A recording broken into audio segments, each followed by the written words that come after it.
ખેડા સત્યાગ્રહની સફળતા પછી વલ્લભભાઈ સમગ્ર ગુજરાતમાં પ્રસિદ્ધ થઈ ગયા. ત્યાર પછી બોરસદ સત્યાગ્રહમાં પણ તેઓએ નેતૃત્વ કર્યું. 2 ડિસેમ્બર 1923ના રોજ શરૂ થયેલો આ સત્યાગ્રહ 12 જાન્યુઆરી 1924ના રોજ પૂર્ણ થયો. માત્ર 6 સપ્તાહ ચાલેલો આ સત્યાગ્રહ વલ્લભભાઈની આગેવાનીનો ઉમદા પરિચય આપે છે.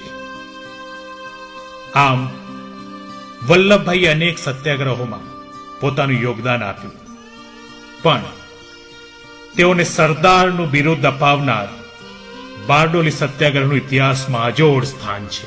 ખેડા સત્યાગ્રહની સફળતા પછી વલ્લભભાઈ સમગ્ર ગુજરાતમાં પ્રસિદ્ધ થઈ ગયા.